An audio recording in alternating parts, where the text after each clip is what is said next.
Sir, ತಮ್ಮ ticket ತಪ್ಪೋದಕ್ಕೆ ಕಾರಣ ಬಂದ್ಬಿಟ್ಟು ಸರ್, ತಮ್ಮ ಪಕ್ಷದ ರಾಜ್ಯಾಧ್ಯಕ್ಷರು ಅಂದರೆ ಹಿಂದಿನ ರಾಜ್ಯಾಧ್ಯಕ್ಷರು, ಹಳೆ ಮುಖ್ಯಮಂತ್ರಿಗಳು ಮತ್ತು ಅವ್ರ ಪರಿವಾರ ನಿಮ್ಮನ್ನು ಮುಗಿಸ್ಲೇಬೇಕು, ಇನ್ನೊಂದು ಒಕ್ಕಲಿಗ ನಾಯಕ ಬೆಳಿಲೇಬಾರ್ದು ಅಂತೇಳಿ ಪಣ ತೊಟ್ಟು ನಿಮ್ಮ ಬಣದಲ್ಲಿ ಇದ್ದವ್ರನ್ನೇ ಆರಿಸಿ ಒಳ ಒಪ್ಪಂದ ಆಗಿ ನಿಮ್ಮನ್ನ ಸೋಲಿಗೆ ಕಾರಣ, ನಿಮ್ಮನ್ನು ರಾಜಕೀಯವಾಗಿ ಡೆಡ್ ಆರ್ಸ್ ಮಾಡಬೇಕು ಅಂತೇಳಿನೇ ಈ ನಿರ್ಧಾರ ಮಾಡಿದ್ದಾರೆ ಅಂತೇಳಿ ಒಂದು ನಿಮ್ಮ ಕ್ಷೇತ್ರದಿಂದನೇ ಅಭಿಪ್ರಾಯ. ಅಲ್ಲ, ಒಳ ಒಪ್ಪಂದ ಅಂದ್ರೆ ಯಾರು? ಹೌದು ಸರ್, ಅವ್ರ ಪಾರ್ಟಿಯಿಂದನೂ ಒಳ ಒಪ್ಪಂದ ಮತ್ತು ಆಪೋಸಿಟ್ ಕ್ಯಾಂಡಿಡೇಟಿಂದನೂ ಗೆದ್ದಿರೋಂಥ ಕ್ಯಾಂಡಿಡೇಟಿಂದ, ನಿಮ್ಮ ಪಕ್ಷದ ಕ್ಯಾಂಡಿಡೇಟ್. ಹೌದು ಸರ್, ಅದಾಗಿದೆ ಅನ್ನೋದು ಒಂದು ಅಪಪ್ರಚಾರ ನಡೀತಾ ಇದೆ. ಇವರು ಒಕ್ಕಲಿಗರ ನಾಯಕರು ಬೆಳಿಲೇಬಾರ್ದು ಅನ್ನೋದು ಒಂದು ಪಣ ತೊಟ್ಟು ಅವ್ರ ಮಗನ ಭವಿಷ್ಯನ ರೂಪಿಸ್ಕೊಳ್ಳೋಕ್ಕೋಸ್ಕರ ಸಿ ಟಿ ರವಿ ಅವ್ರನ್ನ ಅರ್ಕೆ ಕುರಿ ಮಾಡಿದ್ರು ಅಂತೇಳಿ ನಂದೊಂದು ಅಪವಾದ. ಅವ್ರದ್ದು ನಿರೀಕ್ಷೆ ಫಲಪ್ರದ ಆಗಿದೆ.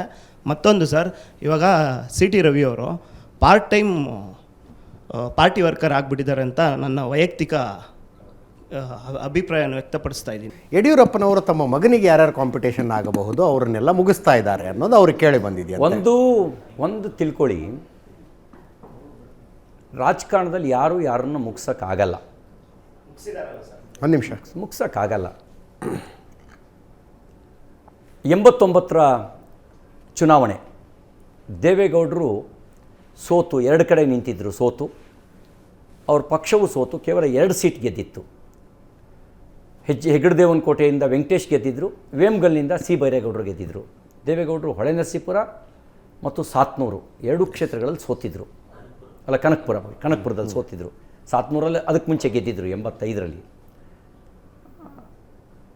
ಆದರೆ ಅದಾದ ನಂತರ ಅವರು ಮುಖ್ಯಮಂತ್ರಿ ಆದರು, ಪ್ರಧಾನಮಂತ್ರಿ ಆದರು. ಯಡಿಯೂರಪ್ಪನವರು 99ರ ವಿಧಾನಸಭಾ ಚುನಾವಣೆಯಲ್ಲಿ ಸೋತಿದ್ರು. ಅದಾದ ನಂತರ ಅವರು ಉಪಮುಖ್ಯಮಂತ್ರಿ, ಮುಖ್ಯಮಂತ್ರಿಯಾಗಿ 4 ಬಾರಿ ಮುಖ್ಯಮಂತ್ರಿ ಆದರು. ಚಿನ್ನ ಅದಕ್ಕನ್ನು ಬೆಂಕಿಗೆ ಹಾಕಿದಾಗ, ಪುಟಕ್ಕಿಟ್ಟಾಗ ತನ್ನ ಹೊಳಪನ್ನು ಕಳ್ಕೊಳ್ಳೋದಿಲ್ಲ, ಇನ್ನಷ್ಟು ಪ್ರಖರವಾಗತ್ತೆ. ಜೀವನದಲ್ಲಿ ಬರುವಂಥ ಪರೀಕ್ಷೆಗಳು ನಮ್ಮನ್ನು ಇನ್ನಷ್ಟು ಪ್ರಖರಗೊಳಿಸೋದಕ್ಕೆ ಕಾರಣ ಆಗ್ತವೆ. ಒಬ್ಬ ಒಳ್ಳೆ ನಾವಿಕ, ಹಡಗು ನಡೆಸೋ ನಾವಿಕ ಅಂಥೇಳಿ ಸಾಬೀತಾಗೋದು ಯಾವಾಗ ಗೊತ್ತಾ? ಶಾಂತ ಸಾಗರದಲ್ಲಿ ಹಡಗು ನಡೆಸಿದಾಗಲ್ಲ, ಚಂಡಮಾರುತ ಎದ್ದಾಗ ಹೇಗೆ ಹಡಗು ತಗೊಂಡು ಹೋಗ್ತಾನೆ ಅಂತ. ಹಾಗೆ ರಾಜಕೀಯವಾಗಿ ಬರುವಂಥ ಸವಾಲುಗಳನ್ನು ಎದುರಿಸಿದಾಗ, ಸೋಲನ್ನು ಸವಾಲಾಗಿ ಸ್ವೀಕಾರ ಮಾಡಿದಾಗ, ಆಗ ಮಾತ್ರ ನಮ್ಮ ನಾಯಕತ್ವಕ್ಕೆ ಗಟ್ಟಿತನ ಬರುತ್ತೆ. ಹಾಗಾಗಿ ನನ್ನ ಜೀವನದಲ್ಲೂ ಇದೊಂದು ಚಾಲೆಂಜು. ಆ ಚಾಲೆಂಜಿನ ಸ್ವೀಕಾರ ಮಾಡಿದ್ದೇನೆ.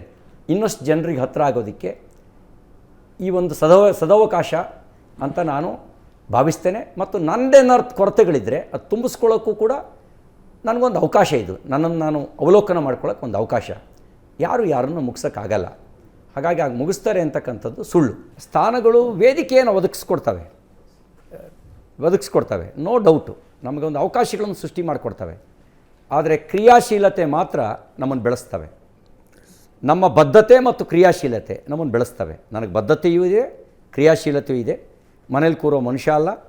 ದೇವೇಗೌಡರು ಹೇಳಿದ್ರು ಗೊತ್ತಾ ನಿಮಗೆ? ಧೂಳಿನಿಂದ ಮತ್ತೆದ್ದು ಬರ್ತೀನಿ ಅಂಥೇಳಿ. ಫಿನಿಕ್ಸ್ ರೀತಿಯಲ್ಲಿ ಧೂಳಿನಿಂದ ಮತ್ತೆದ್ದು ಬರ್ತೀನಿ ಅಂತ ಹೇಳಿದರು.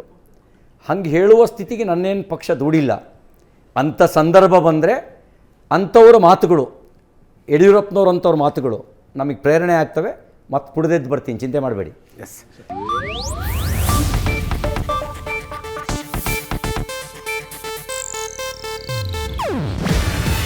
ಇದು ಏಷ್ಯಾನೆಟ್ ನ್ಯೂಸ್ ನೆಟ್ವರ್ಕ್ ಪ್ರಸ್ತುತಿ.